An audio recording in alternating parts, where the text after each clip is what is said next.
No matter where you live in the world, you're subject to authorities that tend to abuse their power.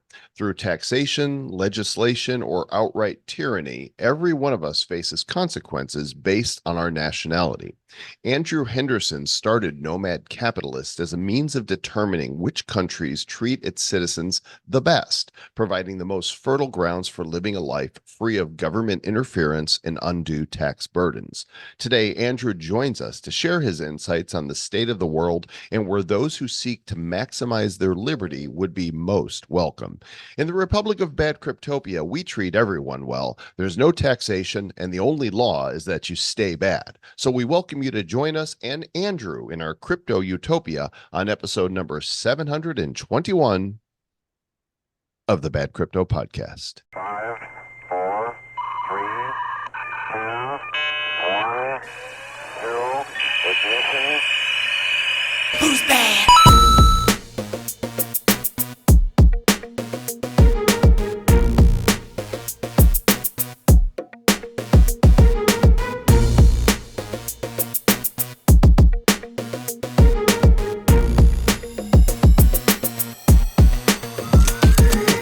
Yes, in the Republic of Bad Cryptopia, we are a benevolent dictatorship, which means we make the rules, but there really aren't any. So I'm more of a benevolent dick. He's more of a tater.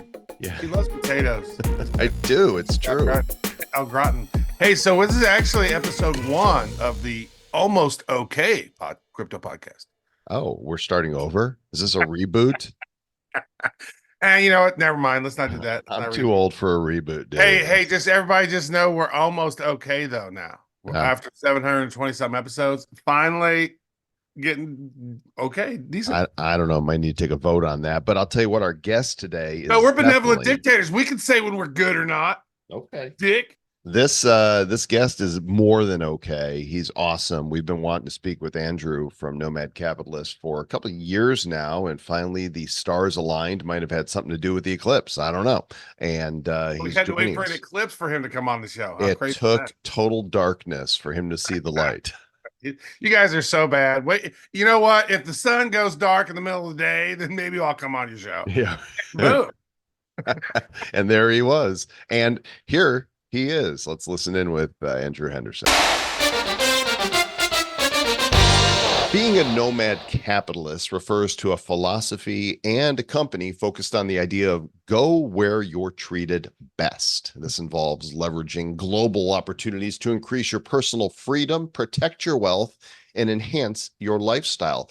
Founded by Andrew Henderson, the company provides services that help people with things like offshore banking, second citizenships, tax strategies, investments for high net worth individuals. And the concept is about utilizing international strategies to legally reduce taxes, diversify your investments, and gain additional freedoms through multiple residencies or citizenships. It's a lifestyle and it's a strategy embraced by digital nomads, entrepreneurs, investors, anybody that wants to optimize their legal and financial standing globally. And we are pleased to have with us the Chief Operating Officer and the head janitor at Nomad Capitalist, Andrew Henderson. Andrew, welcome. So sometimes they only let me do the second one. They just kind of push me out of the way, but it's good to be with you. Yeah, actually, you stepped back for a while because we had reached out like a couple of years ago to have you on the show, and your people were like, "Oh, he's not doing videos anymore." But now I see you're back with a vengeance. So what happened? What was that whole in between period? Your blue period? Somebody probably didn't get the memo. I don't know. No, I mean we've been really busy. So, I mean, you grow a business. And there was probably a time back in like 2021. I mean, we couldn't think straight. There were times back when I talked to all the clients. I mean, I think I had 2 14-hour days just of talking to folks, let alone coordinating the actual work, let alone running things. So, you know, as time's gone on, I think that I like to be a guy who leads by example. I could do pretty much every job at my company. I have done a good number of the jobs at the company, and probably didn't let go soon enough of some of them. So we've got a really great trusted team. Obviously, nobody, you never have 100% success, but there was probably a time a couple of years ago when things were just going so crazy and crypto was on fire and COVID was in the middle of everybody being locked out and locked down. And it was terrible. And we just said, hey, I mean, we got to prioritize the business. And so, for me, being an entrepreneur is how do you fire yourself from jobs? But because our business is so unique, I mean, we hire people. Half of our staff, there's no such job anywhere in the world. I don't think we do things. I just invented systems for how we run our event, how we serve the client, like how we make the plans. Like there's nothing else like it. And so I'm not a guy who likes to let go too soon. Maybe it took me too long, but I didn't want to let go too soon. And the result, I guess, is some of this stuff suffered. Yeah. So let's maybe take it back for the folks who maybe aren't familiar with what you're doing over there at Nomad Capitalist. So, Yeah. What motivated you to start this and to maybe dedicate your career to helping people go where they're treated best? And I want to say this, a friend of mine said to me, he said, go where you're celebrated, not where you're tolerated. Yeah. And so was there maybe a specific experience or realization that helped inspire this mission? Well, my father told me that. I don't think he realized it would be such a big thing. My father's now spending half his year in Mexico, down in a community with a lot of expats, and a lot of the expats are like Nomad Capitalists, and they say we're here because of Nomad Capitalists. But he told me, this is about 27 years ago now, you don't think you have to stay in this country, in the United States, just because your parents are here. You ought to go where you're treated best. And I think that was pretty progressive. A lot of the parents that my friends had were like, you got to stay in Ohio. What are we going to do when we get old? My parents didn't believe in that. I'm sure I don't agree with my parents on everything, but they gave me that permission slip. You should do what's best for you. You should crash through the dogmas. And so the business Nomad Capitalist is a result of me blogging and researching and traveling all around the world to figure out how this stuff really works. Because I didn't think anybody was talking about offshore strategies or second citizenship in a way that wasn't kind of sketchy. Like that, when I got into this, there was a lot of guys in Panama and they didn't tell you their real name. And it's like, call this Skype number and send the money like, in an envelope. And I'm like, there's got to be a better way to do this. I'll put my face on it. I'll put my real name on it. I'll be what eventually someone called me the goody two shoes of the business. There's a need for that because normal people like us, we don't want to send an envelope to Panama, but we want the lower taxes. We want the second citizenship. We want the freedom. And I thought there was an opening. I love the idea of crashing through the dogmas. So many people just automatically take on the faith of their parents. They don't question why they believe what they believe. They take on the voting patterns. Imagine waking up, as a Democrat in 2024 and going, wait, my parents voted. This isn't what they came up with. And certainly, growing up in a nation, you think that, wow, we're the best. And then you start to realize, well, maybe the U.S. might still be the best, but boy, we're sure working on not being the best. And there are a lot of places to go that will treat you better, especially as an entrepreneur or as a high net worth individual, right? Well, how many Germans, how many Norwegians, how many people from Brunei, how many people from Sweden, how many of them are moving to the U.S.? And so they look at it and they say, oh, these Americans, they think they're number one. They're like, yeah, you guys have this, you get that, you get this. It's really hard. I self-awareness is a big thing for me, and living overseas has enhanced that process because you're forced to see the friction of different cultures around you. It causes a self-awareness, but it's very hard to judge ourselves, and it's very hard to judge where we're from because we have these dogmas. We want to think we're the best. The ego to think that like you're born in the place that's number one in everything. Let's go through the statistics. The United States isn't even the most obese country anymore. You lost that. And now, to who? Wait, to who? Mexico? Mexico is more obese, and there's like Palau and some of those little islands with 12,000 people. But I believe Mexico is now more obese, and nobody loves Mexico more than I do. But it is. We've actually got the president of Mexico coming to speak to some of our clients in a couple of months. But the former president. But number one in prisoners per capita. That's about it. We just did the Nomad Passport Index. It was everywhere, and 44th. When you go through the actual numbers. 44th in terms of travel, in terms of taxation, in terms of reputation, how were you perceived, all that kind of stuff. Can you get residence permits? Can you live? 44th best passport. Hey, out of almost 200, like, people have this thing, he hates the U.S. Like, whatever. I'm telling the facts. You're being objective. Right. When you're objective, and again, you can be objective. Go to the guy in Sweden. Hey, do you think the U.S. is the best country in the world? No, I don't. Okay. Well, so apparently the only people who believe it's the best country in the world already live there. How serendipitous is that? And a couple guys in Pakistan or something that just want to get out. But I just think that we have to just understand objectively where we are. And my philosophy would be, listen, I have passports that aren't the best passports. Added up, they give me a lot of freedom. I'm not dependent on one country. But I wouldn't bank in those countries, or I wouldn't buy a house in those countries. We want to be diversified because the best place to, be taxed on your crypto may not be the best place to have a citizenship. So you want to kind of pick from the buffet. But it's humbling to see that the country you're from is probably winning in nothing good.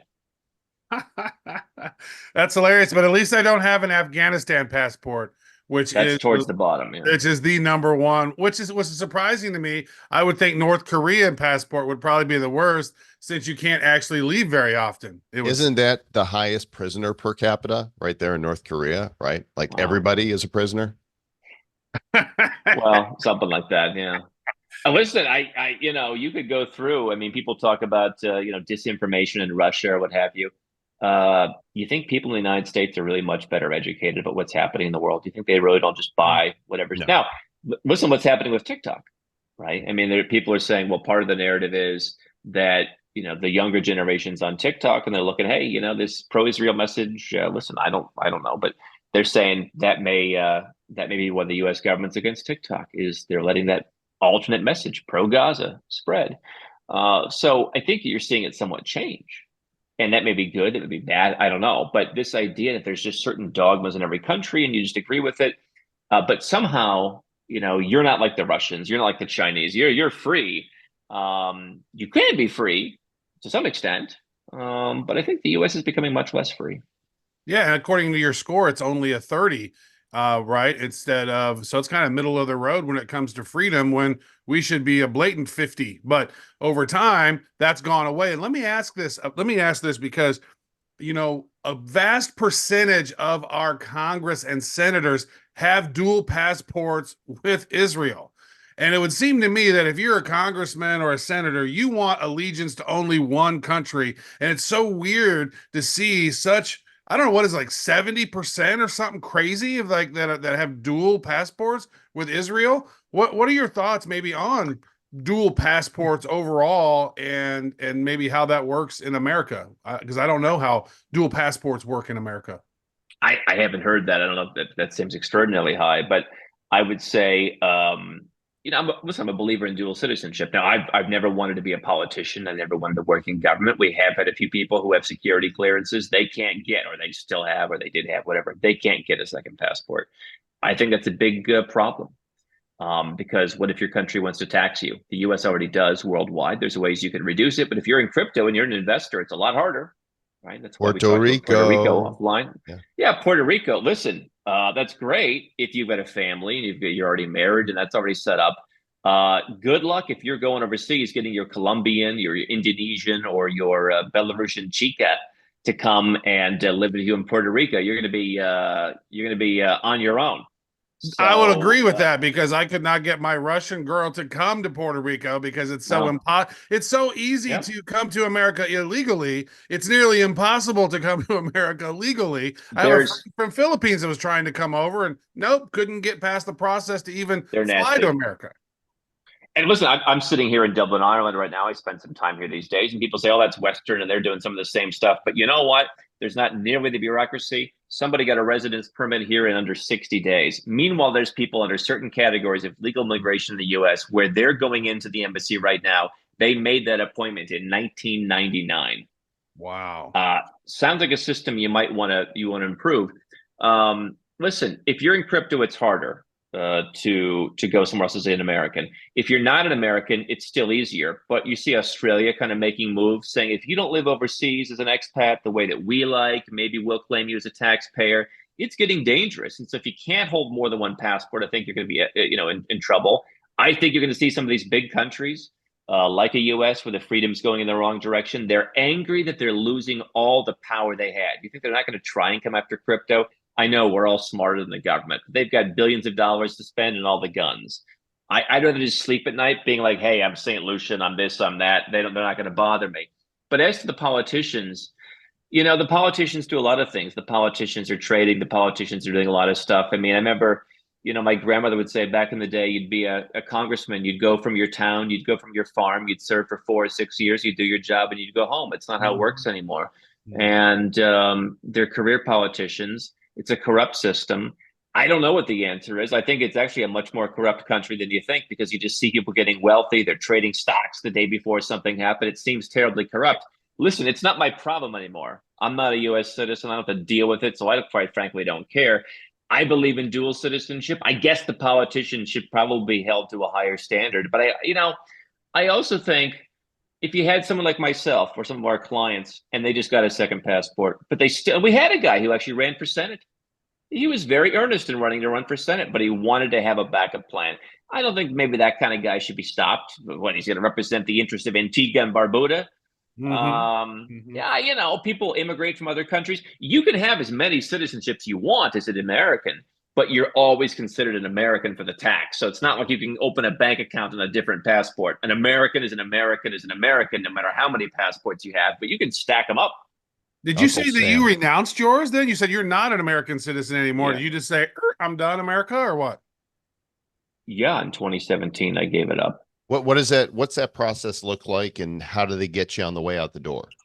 What was very unpleasant during the pandemic, and by the way, my reason was, I've always wanted to do this. My father came home when I was 13. He read the foreign earned income exclusion. If you have a business, you have a job overseas, it was like $64,000. I said, that's terrible that this country, when you don't even live here, would tax you. He said, well, you can make 64 grand. I said, I want to make more than 64 grand.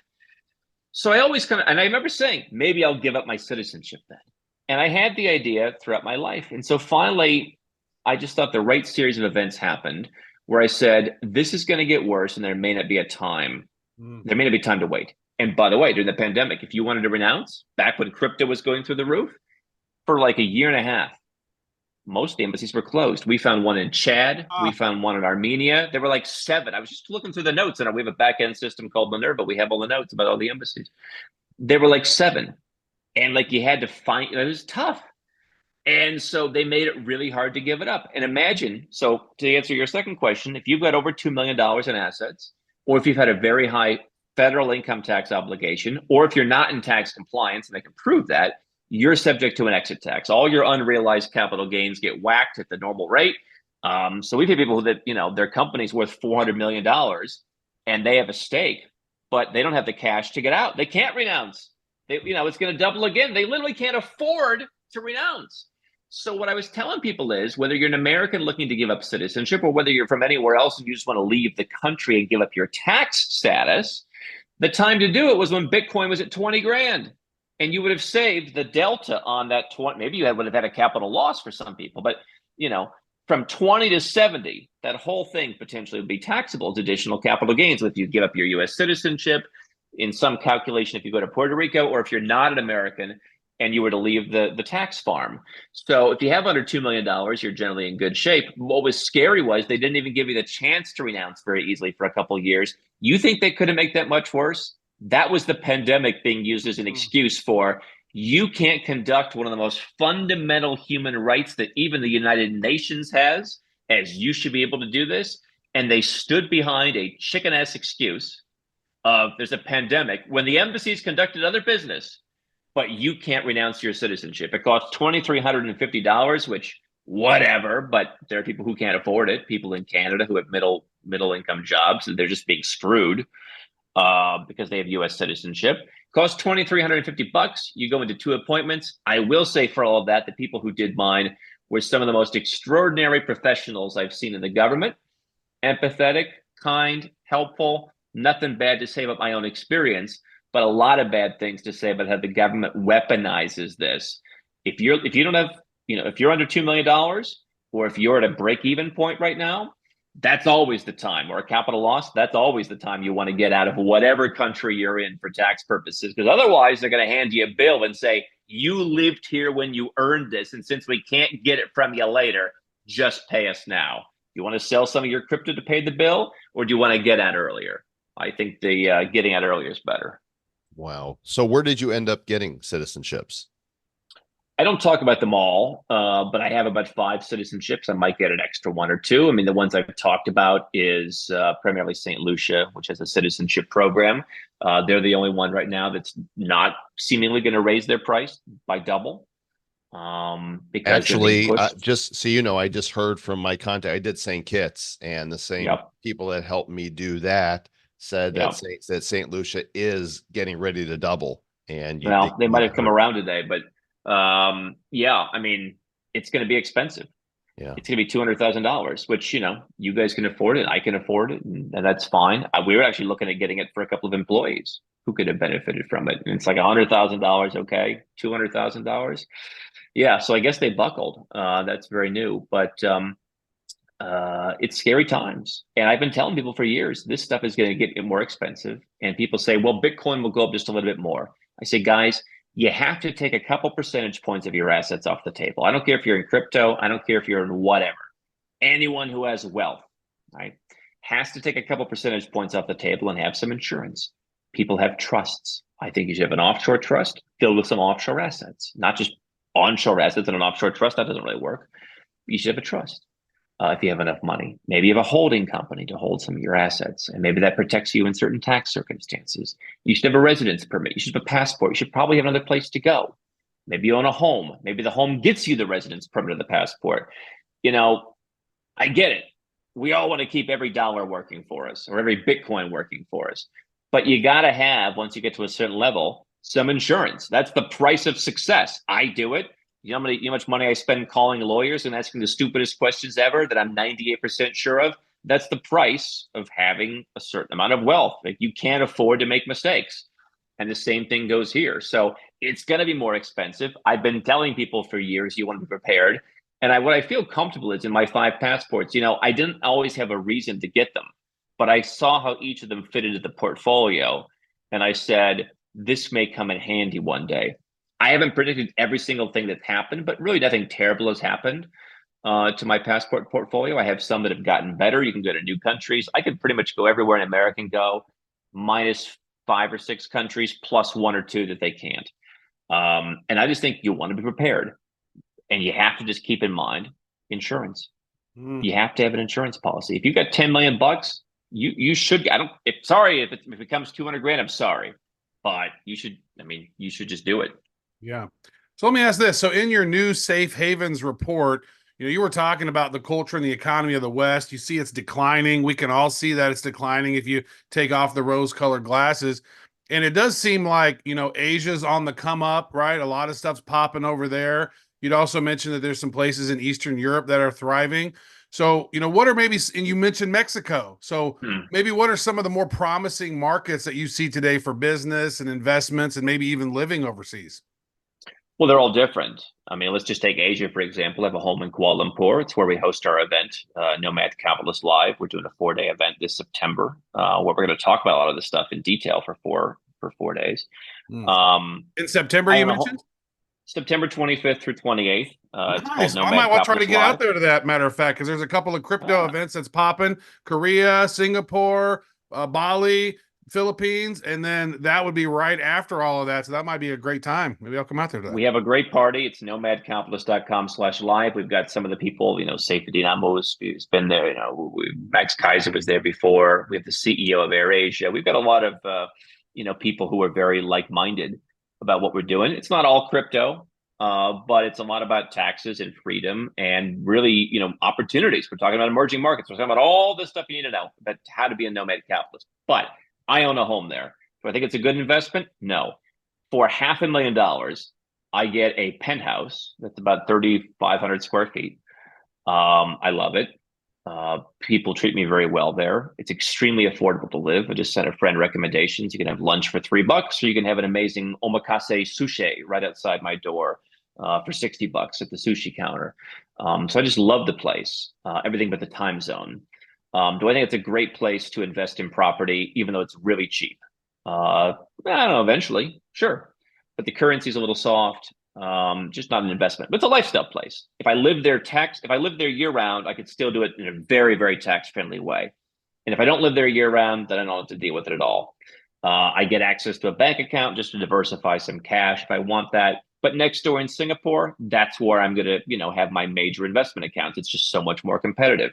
Any kind of liquidity I want to hold, any kind of investments. They have deeper dive investments into Asia. So if you like, I have an Indonesia fund. It's outperformed what you would get on the U.S. stock market because it's more locally managed. They get it more locally. Same with my India fund has outperformed some of the U.S. ETFs.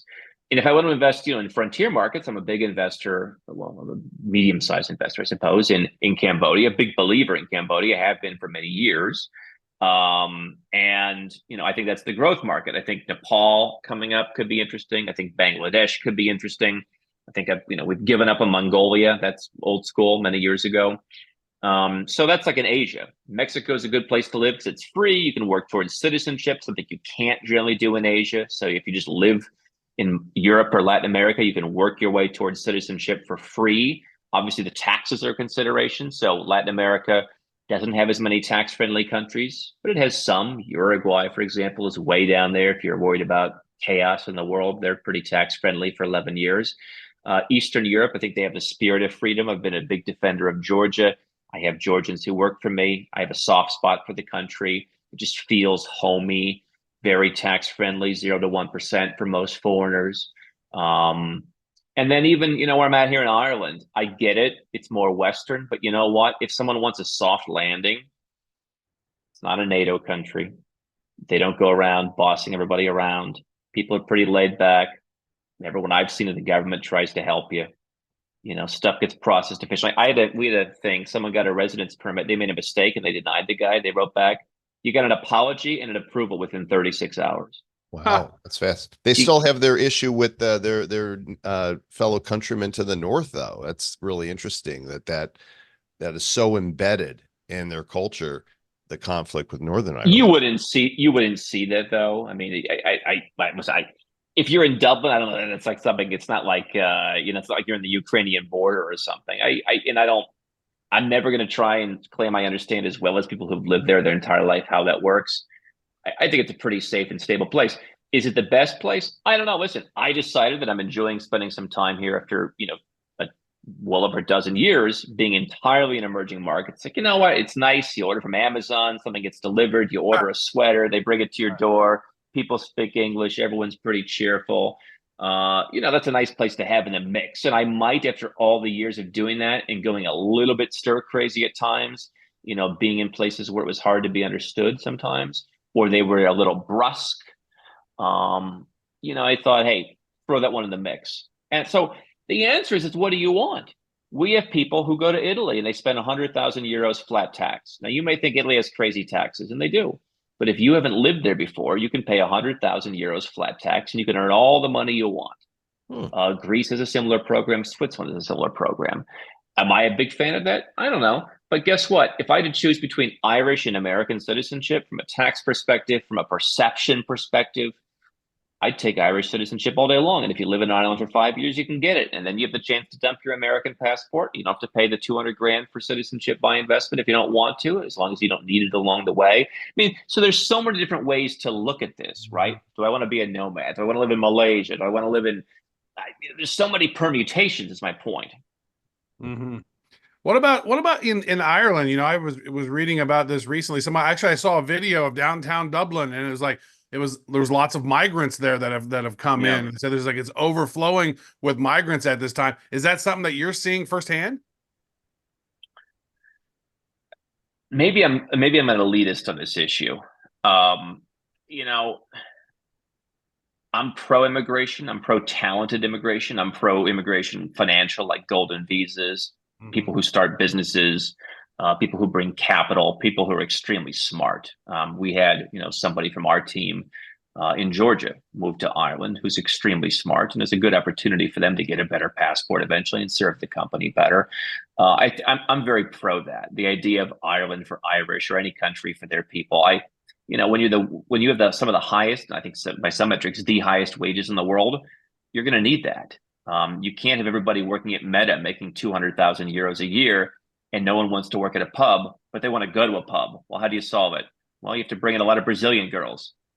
right? And you're in a thing called the European Union, which I'm not saying I'm the biggest fan of, but it's benefited Ireland in terms of being able to be the headquarters for all these European companies that they couldn't be if they weren't in it. So I get that maybe they don't agree with all the regulations, but they're kind of stuck, and it's brought them tremendous prosperity. That, I mean, look at this place in the 80s. It was a mess. 40 years on, they did something that worked. It wasn't perfect in all the regards that we'd like from a liberty perspective. Are there migrants? I'm on the south side. So if you look at Dublin, every city is divided by a river pretty much. The south side's where it's at. There's a different attitude. I guess on the north side, you have that. You have some hooligans, and you did see one outburst of that last year. You have some hooliganism for sure. People looking just to cause chaos. I guess that happens anywhere. And yeah, there are some migrants. I think the country has kind of turned against, like, Ukraine, for example, because they were giving them way too much money at a time when there's a housing crisis in the country. You don't even want to know what I paid. So I get that, like, let's take care of our citizens first when there's a housing crisis. I get there's maybe some decisions that people would have liked to be made better. I get there's some people that probably don't belong. But, I think listen, I spent a lot of time living in poor countries or up and coming countries, and people criticize that. And I would say, listen, Kuala Lumpur, yeah, there's parts that aren't that nice, but it's better than a lot of US cities. And the part where I live is spectacular. We all live in our own neighborhood, right? I live in a beautiful neighborhood on par with anywhere. So now, I mentioned a country that's wealthier, again, some of the highest salaries in the world. Well, that's going to attract a certain amount of that. I think that things are improving in terms of, how the government's taking care of it, from the citizens' perspective. But that's a choice you have to make. I mean, I don't think anywhere is perfect, but I thought, for me, to live my own little cocoon in a nice area, to talk to people who speak English, with very wealthy people who speak English, which they don't in Malaysia, right? That's a good thing to have in the portfolio. And I think if you diversify that to where you have options and you're not always in one place, that's the lifestyle I like. And you can kind of lever up and lever down in each place based on what's happening. Do you have a family now, or are you a single guy just nomading? No, well, I'm not saying about no kids. I just met a guy in Bogota. Was there for a couple of weeks, and he has 5 kids now. He's going to be speaking at an event about exactly how he does this and how he homeschools them all with his wife, and how they make friends. They don't even have like homes. I bought homes in like 7 cities just because I like it. I've done business there. I want to be prepared. They stay in hotels sometimes, and they're doing it as a family of 7. So I don't know that that's an excuse. Now, you may not like his exact lifestyle, but again, if I'm taking some money off the table as an insurance policy, I think the first thing I might do is find where can I buy properties around the world that gives me residence or citizenship. And I'm going to spend my time in those places. And as long as one's tax friendly, in case I have to be there all year, in case one is more freedom, in case some crazy event happens and I need a place to go, I think it's not a bad place to deploy some capital. That is real nomading right there. What that dude is doing with his family. That is crazy. That is crazy. Let me ask you this. So, I'm not a big fan of ancestry.com or 23andMe just because I think who owns that data. And so I actually, my girlfriend's Russian. So I actually used a Russian version of that and typed in my name as Vladimir Putin. And but it turns out that I am mostly Viking. And the Viking went through Ireland and Scotland, right? Yep. And then I got some Germanic and Belgium and a little bit of French and a little bit of Italian and a little bit of Spanish.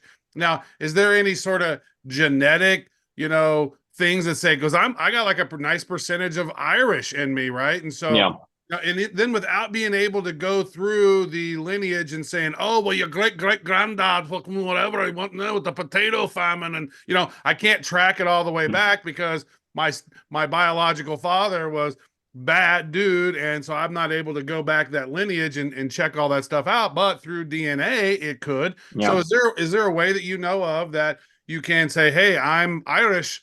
Is there some Irish love I can get for a passport, mate? Yeah. So citizenship by descent, it's the one a la carte service we actually offer. We mostly make plans, but for people who just want to get that passport, we do it. I tried for close to a decade to get my Lithuanian citizenship because I have ancestry from different places, but none of them are close enough. They generally are within, some are just 1, so are your parents from there. Some are 2, like in Ireland, or your grandparents from there, unless there's a very rare exception when it can be 3. some like Italian are, as long as Italy existed in its current form. That was my problem in Lithuania. Hey, they left 2 years before it was Lithuania, and they're very particular about that. And that would have been a cool identity. And then, like the UK, I'm not, well, that's like basically one or sometimes two. So every country sets how many generations back you can go. I believe it was Slovakia that opened it up back to like 4 generations recently. Sometimes you have to have an unbroken chain, though. So if, like, let's say your Italian great grandfather moved and then naturalized before your grandfather or grandmother was born, back in a time when dual citizenship wasn't really a thing, then that, it wouldn't have passed down to the next person. Therefore, the chain has been broken. So sometimes you have to look at that. But yeah, I mean, the DNA test, I guess, can tell you where to look. But really, the family tree and the document trail is what's going to work, not showing a blood sample. Right. You got to get your documents in line, Sir Lord Travis. You can't just be walking into the country and say, line me up at the pub with a pint, mate. I'm going to bring my Viking sword and I'll have a talk with them. So let's get the crystal ball out here, Andrew. And I know that, nobody knows for sure what's going to happen, but you look at trends, you see what's happening. And the America that we are part of now is definitely, we all pine for the good old days, right? It's like when men were men and women were women. And when illegals didn't just flow across the border by the millions. Where do you see the United States going? Is there a chance to turn this around, or are we going to become, are we going to continue to go down in the rankings? What's interesting is what you mentioned, is you go to a lot of the countries and people say, oh, there'll be nowhere to go. It's all the same. That's, to me, a coping tactic. Either people went to the UK on vacation and saw the same thing that they do in the US. Yeah, they're pretty similar. Or they just sit at home and they cope because they know they will never do this. They're afraid to do it. And therefore, there's nowhere better. You go to Serbia, you go to Montenegro, you see if men aren't men. And you know what? I learned a lot about that because I grew up in the US and I like to dress much the way I like to dress now. I'd wear a scarf. People would drive in the street and shout slurs at me for wearing a scarf. And you realized, oh, the German girls, they come up to you, I love the scarf. And that's like the opening.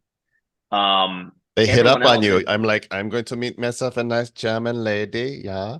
What's a scarf? Yeah. So, I mean, like, you go to like the Balkans, for example, or Georgia. I mean, people are still, men are still men. And what you learn is men are not afraid to do whatever they want. I got in a taxi once in Montenegro, the biggest, most strapping guy. He's totally in control. He's married to this beautiful, like, supermodel wife, because they're all very beautiful there. The guy's huge. The guy's wearing a pink polo shirt that barely fits, and he's listening to like whatever the Montenegrin Selena is, and nobody ever questions like that he's masculine at all because and this whole thing of what's masculine, like even when I was growing up in the U.S., like if you wear a pink shirt, it's like, what do you like?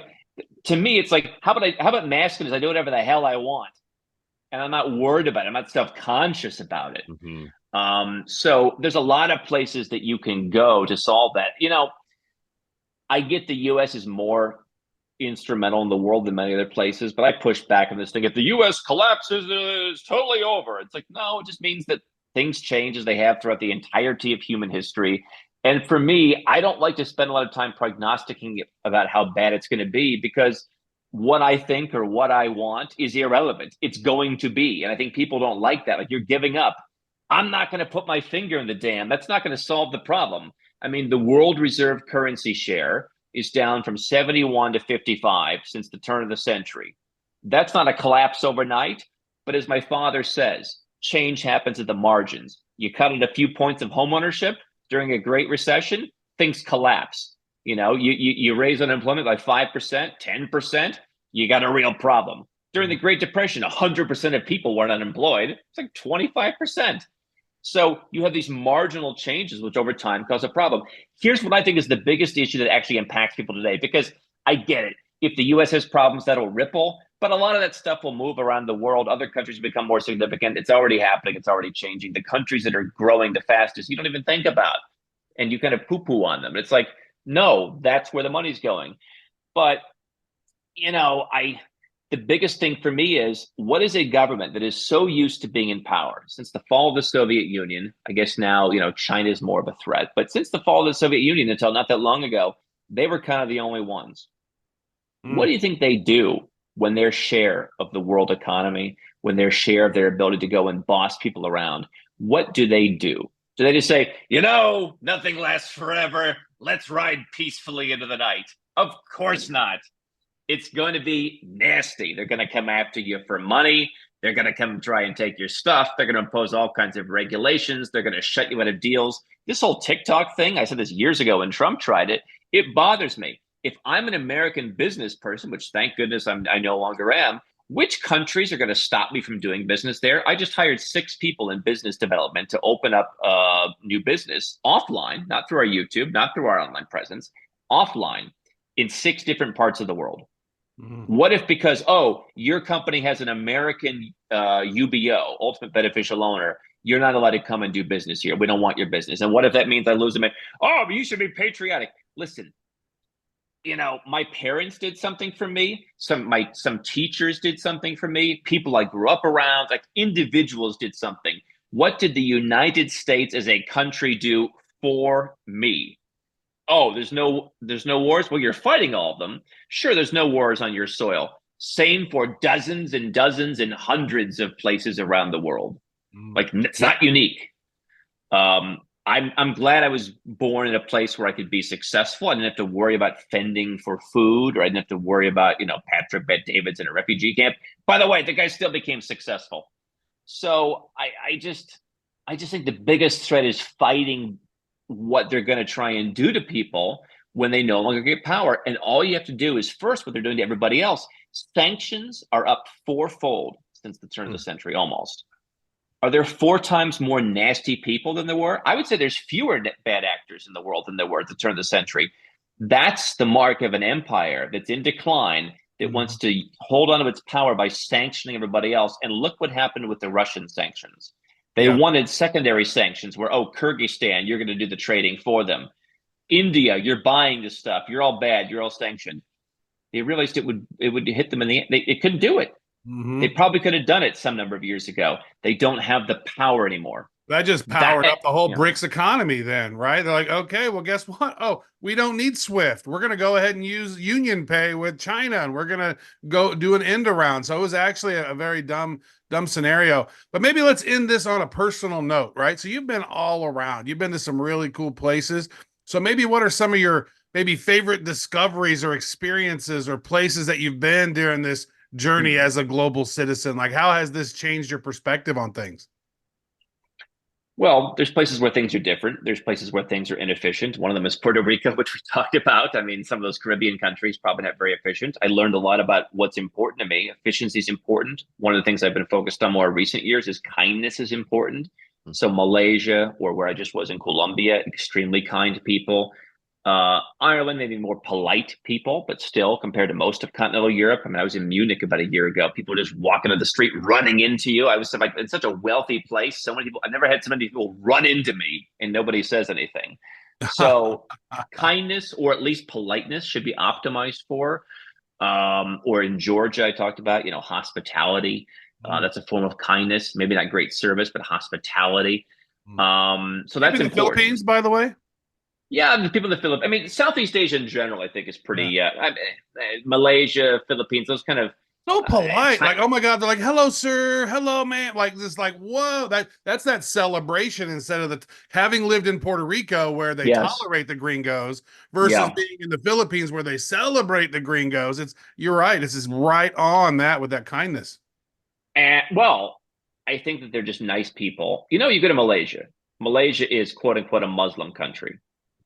So is Turkey. I have a house in Istanbul. You walk around my neighborhood, you see gay people everywhere, and people are kissing, and it's all kind of, nobody cares.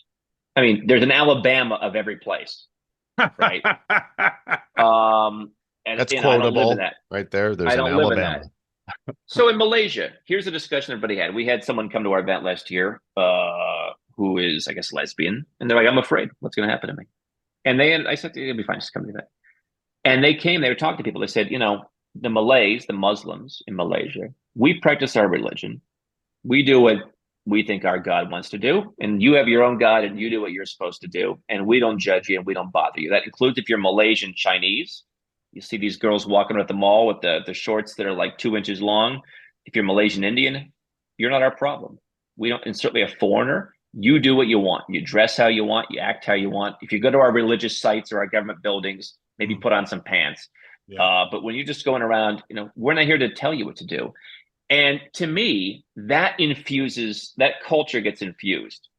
I didn't go to Malaysia many years ago because it's tax friendly. I didn't even know it was immigration friendly, but it is. And I think that culture kind of infuses things. Look at the culture that's in the US. People right at each other's throats.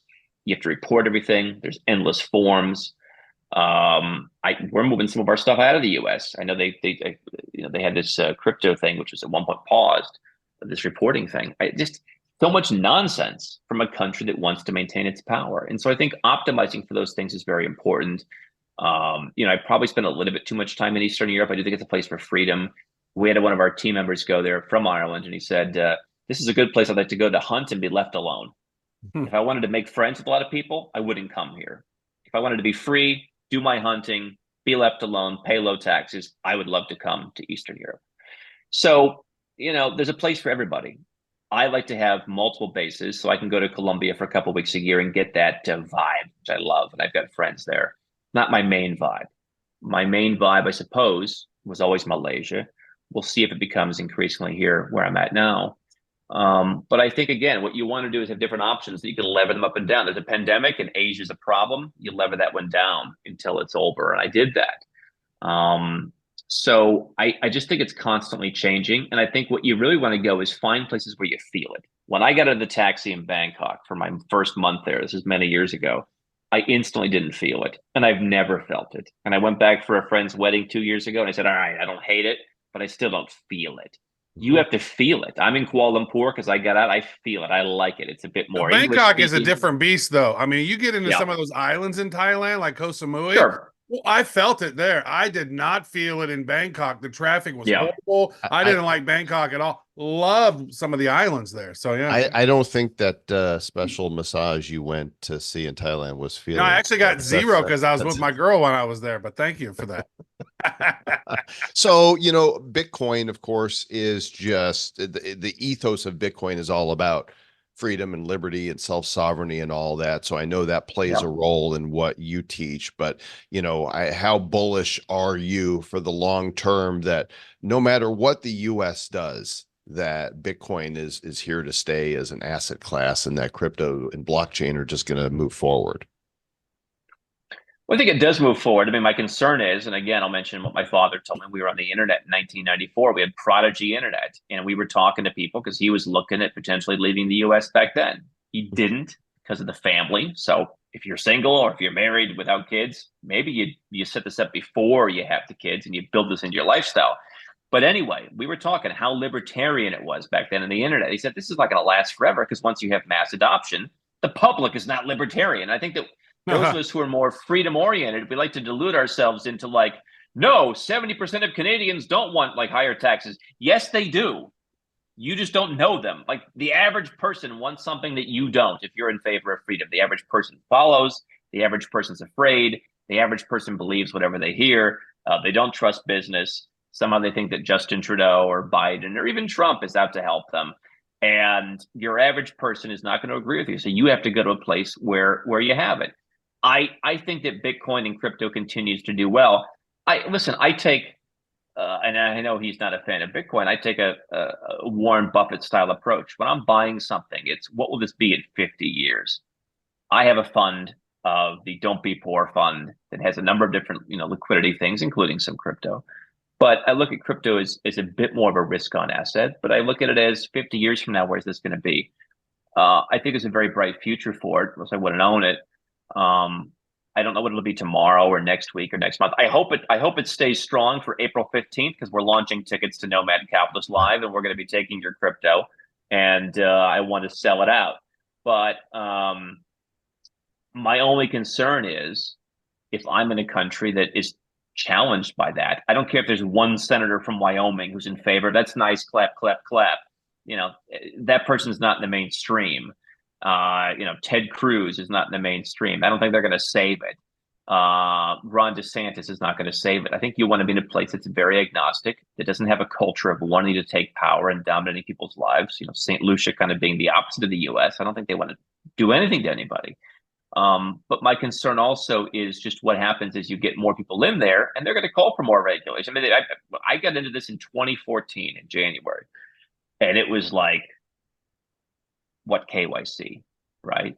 The more people that get into it, they want KYC because they're like, what? I remember these words. Like, I can't just go to the bank and ask them to reset my password. I think people, the average person doesn't want that. Mm-hmm. The slave mentality, it took me until my 50s to finally go to fully be awake to the fact that we have no choice in our parents or where we're born or the government that is surrounding us, and yet everybody's telling us what to do and how to live, and that's insane. Like, our rights are given to us by God to be who we want to be and live how we want to live, yet all of this stuff is superimposed on us. So it sounds to me like what you've done is go, you know what, to the degree that I can push back against that, that's what I'm going to do. My first business was in the radio business. I had a broadcasting, kind of an ad agency, let's call it. And we had a lot of AM radio stations. We made, healthy margins because we worked with stations that were on the verge of going bankrupt or that really needed money. AM radio stations, what are they? They're mostly talk radio stations. And I would get invited, hey, come to our event with Bill O'Reilly or Laura Ingram or whatever. And I just realized after years of hanging out there, how many people were like retired and they were angrier than ever because the system wasn't going their way. And it was the same, 20 years ago, same thing, illegal immigration, this, that. I think illegal immigration maybe sounds like it's worse now. I don't watch the news there, but it sounds like maybe it's worse. Or the economics for the average person have gotten bad enough that more people care about it, where now it's impacting them. Now their jobs being impacted. They haven't made any more money than 2004. They're not keeping up with inflation. So maybe now it's just more agitating as there's an equilibrium in the world with the people I hire in Georgia, the country, versus there, and their wages aren't keeping up. But I just I just see it going in the in the wrong direction, and I just I don't want to be angry. I've been angrier at points in my life. And there's frustrations of living in different places, which I've tried to optimize over the years. We help our clients figure that out by doing a lot of deep dive kind of analytics on the person, not just the strategic goals. I just think when you're committed to this has to work and I'm going to save it, maybe if you live again, let's just keep going back to St. Lucia, 176,000 people, something like that, your voice counts for more. How many votes are going to be cast for president this year? 150, 160 million? I'm sorry to tell you, and I know that like we libertarian types, we don't like to hear this. We entrepreneur types don't like to hear this. You're nobody and you don't matter. You don't matter.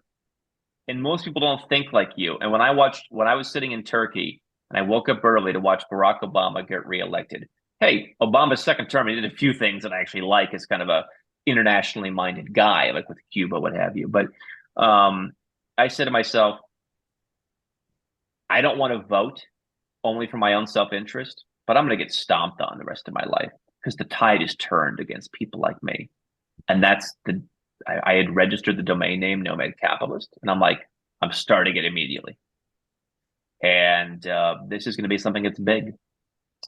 And I think people didn't realize it then, but they're realizing it now. You're not going to change people. You're not going to change society. Just go where the society already agrees with you and be happy. Except for the fact that I've learned from the talk radio business that some of these people, the worst thing that ever happened to them, where they would have to be happy. Don't be that That's person. full circle right there, Trav, because he just answered how he started Nomad Capitalist, which was the first question. We got there. That was beautiful. Yeah, Andrew, I want to say thank you. I tell you what, you're doing some great stuff for folks out there. And so where would you like people to get started? You have nomadcapitalist.com. Where else can people connect with you online? Well, the big thing right now is we're launching the Nomad Capitalist live event. It's the fourth one we've done in a row. We've done 7 total. It's a big show. It's not like a trade show. There's no sponsors. It's just people that I think you should hear about from all aspects, including entrepreneurs. I mean, Tony Fernandez at AirAsia took 26 cents and turned it into billions. The government screwed it up. He took over the airline. They did something amazing. So you're going to hear about that. You're going to hear about all the stuff we talk about. Nomadcapitalist.com/live. I wrote a book called Nomad Capitalist. If you just want to kind of get everything aggregated into one kind of story of what's possible. And then we have a website with articles. We have a YouTube channel with 2,600 videos, with an R&D channel with about 200 videos hosted by my colleagues. We put a lot of information out there. You can just consume it. And we work with people with $1 million and more who want to be a client and kind of figure out a holistic plan, not just a passport, but they want someone to tell them all their options, not just the 3 options that some guy has to sell. And we do that. So, it's the event, it's the book, it's the free materials. And when you're ready, it is, the client services. Just take the red pill, folks. When you're ready, you will know. Andrew, thanks again. Nomadcapitalist.com. We appreciate you, good sir. My pleasure. It's really amazing to me, Travis, how people in power like to lord it over others. Some to the extreme, like Kim Jong, Il, and or is it Kim Jong Un is the son, right? Il was the father. He was Ilan. I know they're both ill. His son is Unan. I was watching a documentary on North Korea on YouTube, and it's just crazy there, the amount of propaganda that they pipe in. They make it look like everybody in the West is starving, and that they have it so well because their fearless leader takes care of them over there. So we are the opposite of starving, North Korea. If any of you guys are tuning in, most of us are very fat. Actually, I saw a funny meme.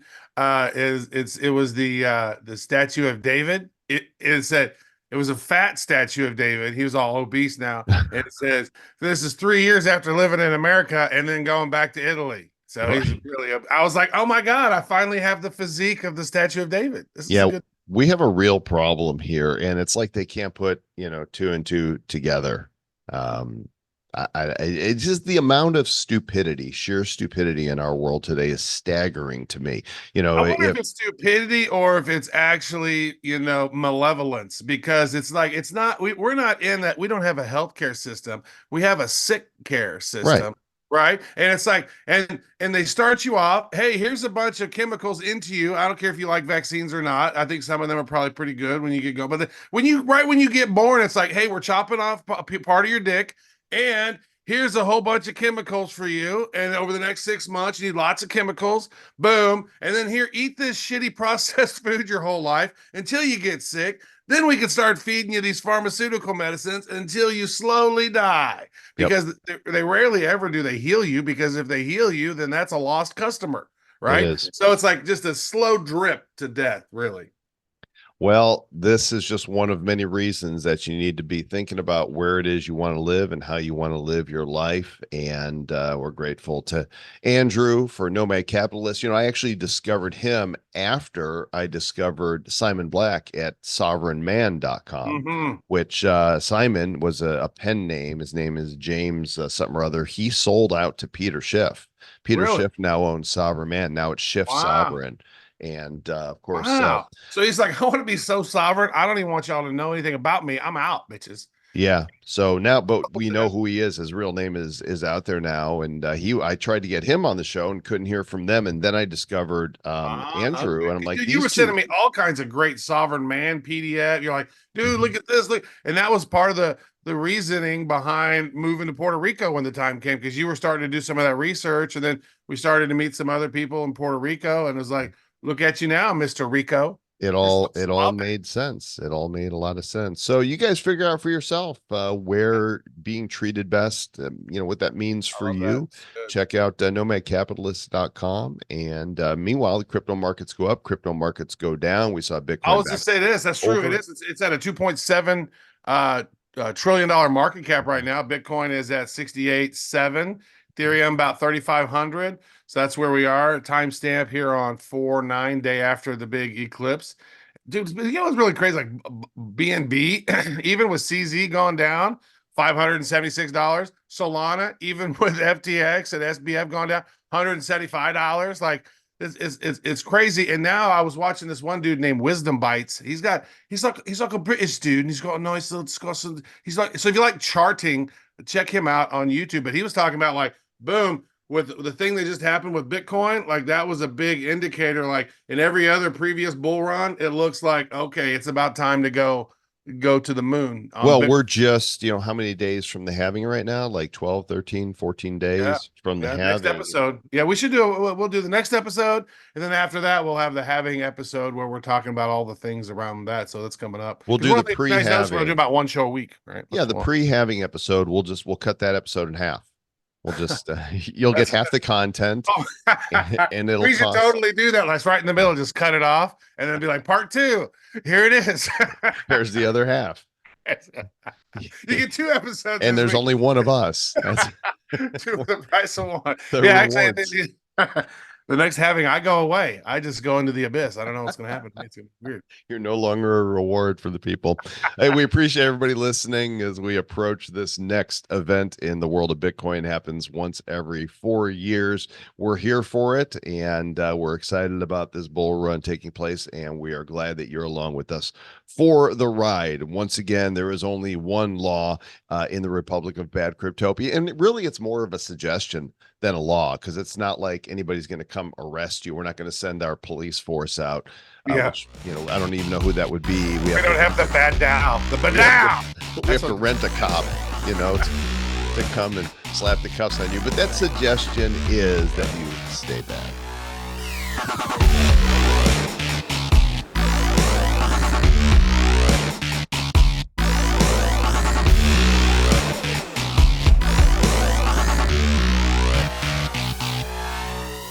Who's bad? The Bad Crypto Podcast is a production of Bad Crypto LLC. The content of the show, the videos, and the website is provided for educational, informational, and entertainment purposes only. It's not intended to be and does not constitute financial, investment, or trading advice of any kind. You shouldn't make any decisions as to finances, investing, trading, or anything else based on this information without undertaking independent due diligence and consultation with a professional financial advisor. Please understand that the trading of Bitcoins and alternative cryptocurrencies have potential risks involved. Anyone wishing to invest in any of the currencies or tokens mentioned on this podcast should first seek their own independent professional financial advisor. And join the Badow. And the Badow. The Badonkadunk? Badow. Badow. Badow. What the hell is that? It's a good sound effect. Check out our Badow.